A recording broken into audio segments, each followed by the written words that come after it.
तो इस वीडियो में हम बात करने वाले हैं 5 ऐसे तरीके जिससे आप स्वैप कर सकते हो टू नंबर्स को यूजिंग जावा। तो देखते हैं कौन से हैं वो तरीके। तो इसमें पहला तरीका है जो हम यूज़ करने वाले, जो बड़ा स्टीरियोटिपिकल है, and that is using temp variable. तो मैं फटाफट यहाँ पे 2 वेरिएबल्स बना लेता हूँ जो कि मुझे स्वैप कराने हैं। तो इमेजिन करो कि मेरे पास में 5 है जो कि इंटीजर ए में मैंने डाल दिया और b इज इक्वल टू 6 है। अब मुझे स्वैप करना है। स्वैप करना है मतलब क्या करना है, मुझे a की वैल्यू b में और b की वैल्यू a में करनी है। तो इसके लिए मैं तीसरा वेरिएबल ले लेता हूँ यहाँ पे जिसका नाम है टेम्प, और मैं अभी लिख दूंगा temp is equal to a। मैंने क्या किया, सिंपली a की वैल्यू जो है वो टेम्प के अंदर कॉपी करा दी है, सिंपल। अब a में भी और टेम्प में भी दोनों जगह पे आपको 5 मिल जाएगा। फिर नेक्स्ट में करने वाला हूँ a is equal to b, जहाँ पे मैंने b की वैल्यू को कॉपी कर दिया a के अंदर। अब b की वैल्यू 6 थी, अब यही 6 वैल्यू आपकी a के अंदर आ चुकी है। तो a की वैल्यू का क्या हुआ, फिर वो तो ओवरराइड हो गई, ठीक है, वो निकल गई। बट डोंट वरी, उसकी कॉपी हमने टेम्प वेरिएबल में ऑलरेडी बना के रख ली है। अब इसी कॉपी को हम वापस से कॉपी कर देंगे b वेरिएबल के अंदर। तो b में जो 6 था, सॉरी जो टेम्प में 6 था, वही टेम्प का 6 अभी आ चुका है आपका b वेरिएबल के अंदर, एंड दैट्स इट। तो अगर मैं यहाँ पे प्रिंट करूँ कुछ इस तरह से, बिफोर स्वैपिंग, जस्ट एक मैसेज दे देता हूँ मैं जहाँ से आपको अंदाज़ा आ जाएगा कि ए और बी में पहले क्या था बिफोर स्वैपिंग, ठीक है। तो मैं सिंपली लिख देता हूँ A is equal to A, okay, plus ये रेपल की बहुत अच्छी चीज़ है जो ऑटोमेटिक सजेशंस भी मुझे दे देता है, ठीक है। तो अगर आप लोग को नहीं पता है तो दिस इज़ माय रेपल, आप जाके इसका लिंक मैं आपको डिस्क्रिप्शन में दे दूंगा जहाँ से आप ये कोड्स भी एक्सेस कर सकते हो, कोई प्रॉब्लम नहीं है। फिर प्लस बी कर देते हैं इसको, and that's it, we are done.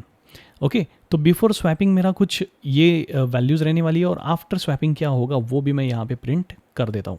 तो मैं सिंपली लिख दूंगा आफ्टर स्वैपिंग, और यहाँ लिखते हैं system.out.println। यही सेम स्टेटमेंट मुझे चाहिए, तो मैं लिखने में टाइम वेस्ट नहीं करूँगा, ये पेस्ट कर देते हैं, एंड दैट्स इट, डन। अब इसको रन कर लेते हैं। परफेक्ट। तो यहाँ पे मुझे स्वैप करके मिल चुके हैं 2 नंबर्स। बट इंटरव्यू में जब आप जाओगे तो आपको इंटरव्यूअर बोल सकता है कि यार टेम्प वेरिएबल का इस्तेमाल किए बिना मुझे ये स्वैप करके बताओ।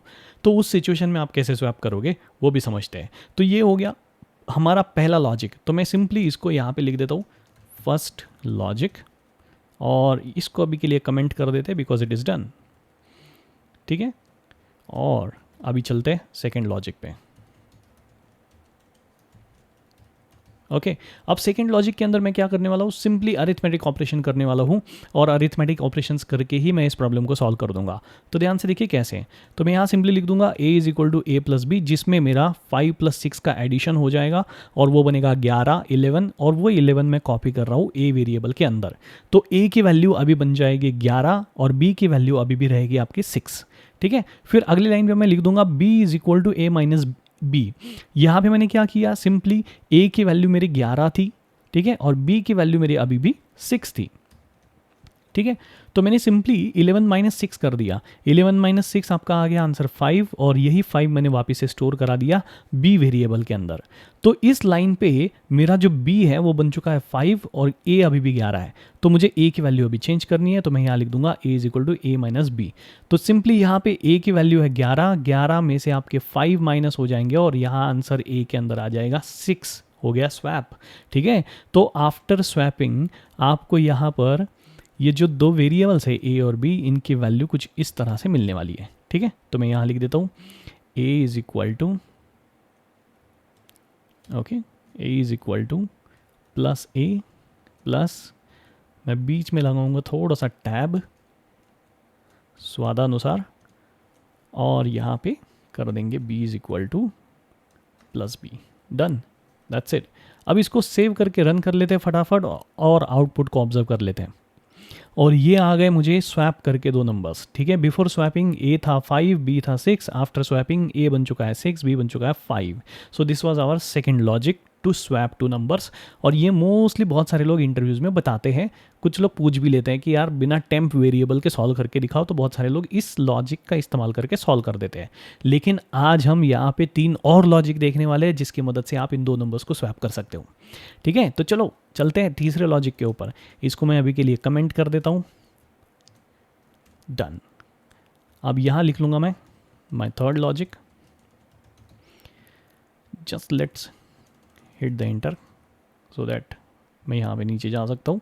यस, अब यहाँ पे मैं जो थर्ड लॉजिक इस्तेमाल करने वाला हूँ वो है मेरा एक्स और वाला लॉजिक। अब ये एक्स और जो है वो लॉजिकल ऑपरेशन है। अब इस लॉजिकल ऑपरेशन को कैसे किया जाता है उसके लिए हमें एक्स और का टेबल पता होना चाहिए। तो एक्स और का टेबल क्या है वो समझ लेते हैं। सबसे पहले तो समझ लीजिए मेरे पास में दो इनपुट है ए एंड बी, तो इसका आउटपुट क्या होगा वो मुझे समझना है, वो भी एक्स और टेबल के अंदर। तो एक्स और टेबल में अगर समझो इनपुट आपके दोनों 0 0 रहे, ए भी और बी भी, ये दोनों इनपुट अगर आपके 0 है तो आपका जो आउटपुट है वो आपका आउटपुट आएगा 0। ठीक है, और अगर ये 0 1 है तो ये आउटपुट आने वाला है 1। यहाँ पे अगर ये 1 0 है तो ये आउटपुट आने वाला है अगेन 1। अगर यहाँ पे 1 1 है तो ये आउटपुट आएगा 0। So this is the table of x और। अब ये टेबल को हमें ध्यान में रखना है और इस टेबल के अकॉर्डिंग ही हमें यहाँ पर स्वैपिंग करानी है। फिर आप बोलोगे इसका और हमारे स्वैपिंग का क्या संबंध है ना? तो इसी चीज़ को ध्यान से समझते हैं। तो सिंपली मैं यहाँ पे लिख देता हूँ A is equal to A x और बी। अब ये जो कैप सिंबल है ना ये रिप्रेजेंट करता है एक्स और ऑपरेशन। ठीक है, अब ये ऑपरेशन बाइनरी में किया जा रहा है इसलिए हमको ठीक से यहाँ पे समझ लेना है कि इधर हो क्या रहा है।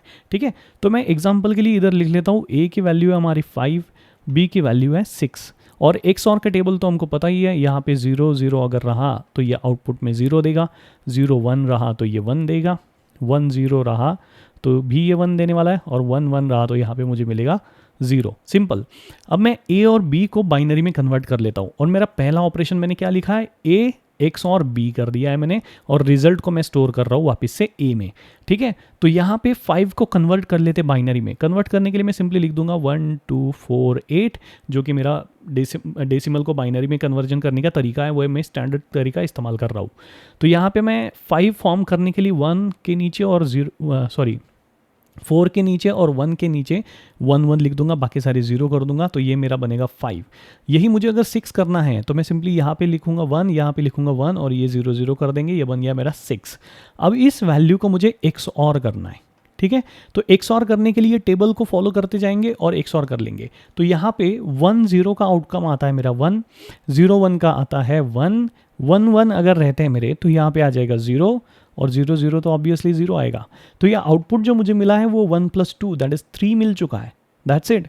अब ये जो 3 है ये मेरा स्टोर हो जा रहा है वापस से ए में, क्योंकि मेरा फॉर्मुलेशन कुछ इस तरह से था यहाँ पे ए एक्स और बी। ये तो सॉल्व हो गया। अभी ए के अंदर आ चुका है हमारा 3, तो ए वेरिएबल के अंदर आ चुका है 3 और बी के अंदर अभी भी है 6।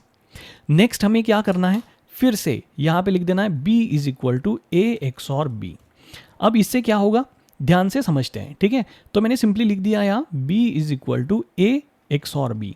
अब b की वैल्यू मेरी क्या, a की वैल्यू मेरी क्या है 3 है, तो ये है मेरा a अभी के लिए। ठीक है, और उसमें b की वैल्यू अभी भी क्या है दैट इज 6, तो मैं यहाँ पे लिख लेता हूँ 0 1 1 0, दिस इज माई 6। अब इन दोनों का XOR करना है मुझे। ठीक है, अब XOR करने के लिए फिर से टेबल फॉलो करेंगे। 1 0 आपका बनेगा 1, 1 1 बनेगा 0, 0 1 बन जाएगा 1, 0 0 बनेगा 0 और ये वैल्यू आपको मिलती है देखो यहाँ। ठीक है, इसको ऑब्जर्व करेंगे तो 1 + 4 दैट इज 5, तो यहाँ पे आपको मिल चुका है 5 और इस 5 को हम स्टोर कर रहे हैं b के अंदर। तो b की वैल्यू मेरी बन गई 5, तो यहाँ पर आ जाएगा भाई 5, इधर का 6 निकल गया अभी। ठीक है, तो अब की हालत देखोगे तो अभी क्या है, a की वैल्यू है 3, b की वैल्यू है 5। अभी हमें फिर से यहाँ पे क्या कर लेना है, a is equal to A x और b कर लेना है। सेम ऑपरेशन में फिर से परफॉर्म करने वाला हूँ। अब यहाँ अगर आप ध्यान से देखोगे तो b की वैल्यू मेरी बनी है 5, अब मुझे a के साथ इसको XOR कराना है और a की वैल्यू मेरी है अभी 3 मतलब ये वाला, तो 0 0 1 1 इज इक्वल टू ये मेरा 3 है। अब इसका XOR कर देते हैं। ठीक है, XOR करेंगे तो यहाँ 1 1 मिलेगा आपको 0, 0 1 मिलेगा 1, 1 0 मिल जाएगा 1, 0 0 मिल जाएगा 0 और इस वैल्यू को डिकोड करोगे, डेसिमल में कन्वर्ट करोगे तो ये मिलेगा 6 और इसी 6 को हमने अभी कॉपी कर दिया है यहाँ पे a के अंदर। अगर लास्ट स्टेटमेंट अगर आप ध्यान से देखोगे तो यहाँ मेरा जो स्टेटमेंट चला है वो है a एक्स और b। तो अब जो 6 है वो आ चुका है a के अंदर, तो यहाँ से 3 निकल गया और आप देख रहे हो यहाँ पे हो चुका है स्वैपिंग। ठीक है, तो a में आ चुका है 6 और b में आ चुका है 5, दैट्स इट, प्रीटी सिंपल। अब यहाँ पे मैं सिंपली मेंशन कर देता हूँ message that is after swapping, okay, और यहाँ लिख लेते हैं system.out.println और डबल कोट्स में लिख लेंगे ये वाला statement and that's it, we are done. ये ब्रैकेट्स हटा दें यहाँ से, रन करके देखते हैं। कैन यू सी दैट ये हो चुका है स्वैपिंग यहाँ पे। बिफोर स्वैपिंग ए था 5, बी था 6, आफ्टर स्वैपिंग ए बन चुका है 6 और बी बन चुका है 5। That simple. ये हो गया आपका तीसरा लॉजिक जिससे आप स्वैपिंग करा सकते हो। अब हम चलते हैं चौथे लॉजिक पे जिससे हम स्वैपिंग करा सकते हैं इन्हीं दो नंबर्स का। तो मैं इसको अभी के लिए कमेंट आउट कर देता हूँ और यहाँ लिख लेता हूँ फोर्थ लॉजिक। अब फोर्थ लॉजिक के अंदर मैं सिंपली करने वाला हूँ मल्टीप्लिकेशन और डिवीजन का इस्तेमाल। तो ध्यान से देखिए कैसे। तो मैं यहाँ लिख दूंगा a इंटू बी, ओके। तो यहाँ पे कुछ इस तरह से हो जाएगा, ये 5 इंटू 6, तो आंसर आएगा मेरा 30। जाहिर सी बात है, तो ये 30 जो है वो a के अंदर मैंने सेव करा दिया। फिर अगली लाइन पे मैं लिख दूंगा b is equal to a divided by b, जिसमें क्या हो जाएगा 30 डिवाइडेड बाई 6 हो जाएगा, जो कि आउटपुट आएगा 5, और इस 5 को हम स्टोर कर देंगे b वेरिएबल के अंदर। तो b में मेरा इस लाइन तक आ चुका है 5। अब तीसरी लाइन पे मुझे जाना है और यहाँ पे वापस से लिख देना है मुझे a is equal to a divide by b। अब इस लाइन पे क्या हो जाएगा आपका a की वैल्यू अभी भी आपकी 30 है, ठीक है, और 30 डिवाइडेड बाय 5 होगा इस टाइम। क्यों 5 होगा? क्योंकि b की वैल्यू ऊपर वाली लाइन पे 5 बन चुकी थी। तो यहाँ पे मुझे a के अंदर अभी 6 कॉपी किया दिखाई देगा, ठीक है। तो सिंपली अगर हम ध्यान से देखोगे तो स्वैपिंग हो चुका है। अब इसको सिंपली प्रिंट कर लेते हैं यहाँ पे। तो system.out.println में लिख देते हैं आफ्टर स्वैपिंग, और फिर से यहाँ पे मैसेज दे देंगे आपका, and that is this message. खत्म, डन। अब इसको हटाते हैं और रन करते हैं। That's it. Can you see this output? यहाँ पे बिफोर स्वैपिंग था मेरा a इज इक्वल टू 5 और b is equal to 6। After swapping ये बन चुका है a is equal to 6 and b is equal to 5। तो ये हो गया मेरा fourth logic to swap two numbers. Simple, कितना सिंपल है भाई, ठीक है। फिर अगले लॉजिक पे चलते हैं। अब अगले लॉजिक में भी मैं एडिशन और सब्ट्रैक्शन का ही इस्तेमाल करने वाला हूँ, लेकिन यहाँ पे मैं यूज़ करने वाला हूँ बॉडमास रूल का। अब बॉडमास रूल क्या है ये भी समझने की कोशिश करेंगे। तो चलिए चलते हैं फिफ्थ लॉजिक के ऊपर, ओके। तो फिफ्थ लॉजिक में मैं सिंपली लिख लूँगा a is equal to a plus b minus b is equal to a। अब बॉडमास रूल अगर आपको पता है तो ये पूरा स्टेटमेंट आपको ठीक से समझ में आ जाएगा। तो बॉडमास रूल का यहाँ पे ये कहना होता है कि पहले ब्रैकेट सॉल्व किए जाएंगे और उसके बाद में मतलब यहाँ पे ऑर्डर होती है। तो बॉडमास की ऑर्डर क्या होती है वो समझने की कोशिश करते हैं। मैं आपको लॉन्ग फॉर्म के साथ में बता देता हूँ ताकि आपको अच्छे से पता चल जाए, ठीक है। तो यहाँ पे एक रूल है जिसका नाम है बॉडमास। बॉडमास का कहना है कि भाई पहले आपको ब्रैकेट सॉल्व करने हैं अगर आपके पास ब्रैकेट्स है तो, ठीक है। फिर दूसरा आपको सॉल्व करना है ऑर्डर्स। अगर आपके पास में मतलब ऑर्डर्स है, जैसे कि पावर अगर आपको निकालनी है, पावर निकालने का फॉर्मूला अगर आपके फॉर्मूला के अंदर लिखा गया है तो उसको पहले सॉल्व कर लेना है। फिर नेक्स्ट आपको सॉल्व करना है डिवीजन, अगर है तो डिवीजन सॉल्व करो। फिर नेक्स्ट सॉल्व करना है आपको मल्टीप्लिकेशन, अगर आपके पास मल्टीप्लिकेशन है तो, ठीक है। फिर अगर ए का मतलब है एडिशन, अगर आपके पास में नेक्स्ट एडिशन है तो एडिशन सॉल्व करनी है, और लास्ट में आपको सॉल्व करनी है सब्ट्रैक्शन, ठीक है। तो इसी सीक्वेंस से हम हमारे इस फॉर्मूला को भी अभी डिकोड करेंगे। तो इसको डिकोड कैसे करेंगे ध्यान से देखो। यहाँ पे a इज इक्वल टू मैं लिखूंगा a plus B minus b is equal to a, ऐसे कुछ मैंने ये लिख लिया है। तो बॉडमास रूल के हिसाब से पहले मुझे ब्रैकेट सॉल्व करने हैं। अब ब्रैकेट सॉल्व करने के लिए मैं सबसे पहले ये ब्रैकेट सॉल्व करूंगा जिसमें मैं a की वैल्यू समझो मेरा 5 है और b की वैल्यू मेरी समझो 6 है। तो यहाँ पे मैं ब्रैकेट सॉल्व करूंगा। अब ब्रैकेट सॉल्व करने के लिए मैं सिंपली लिख दूंगा यहाँ पे a प्लस बी, जो कि मेरा बन जाएगा 11। अब 11 के अंदर से मैं डायरेक्टली माइनस नहीं करूंगा, सबसे बाद में ये पहला ब्रैकेट सॉल्व करने के बाद मैं दूसरा ब्रैकेट सॉल्व करूंगा। यहाँ पे देखिए ध्यान से देखना कि लेफ्ट टू राइट हम जा रहे हैं ना। तो यहाँ पे मैंने 11 तो कर दिया, माइनस यहाँ पे क्या करना है, सेकेंड ब्रैकेट सॉल्व होगा आपका, एंड दैट इज a की वैल्यू चली जाएगी आपकी b के अंदर। तो a की वैल्यू थी 5, वो चलेगी b के अंदर। तो यहाँ पे b बन चुका है आपका 5, सिंपल, ठीक है। अब यहाँ पे ये बन चुका है 5, तो ये ऑपरेशन मैंने इधर लिख दिया 5।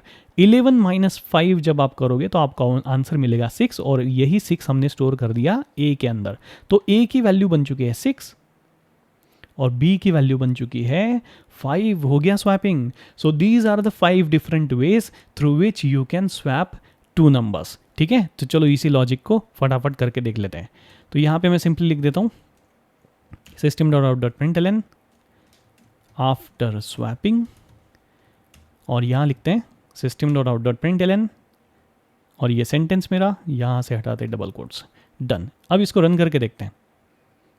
That's it. Can you see this? यहाँ पे बिफोर स्वैपिंग था a इज इक्वल टू 5 और b इज इक्वल टू 6। अभी ये बन चुका है a is equal to 6 and b is equal to 5। So these are the 5 different ways through which you can swap two numbers. क्या आपको छठा तरीका पता है जिससे आप दो नंबर्स को स्वैप कर सकते हो? अगर पता है तो मुझे कमेंट सेक्शन में पक्का लिख के बताइए। तो कैसा लगा ये वीडियो? अच्छा लगा है तो बिल्कुल लाइक करो और शेयर करो बस दोस्तों के साथ। Thank you so much for watching.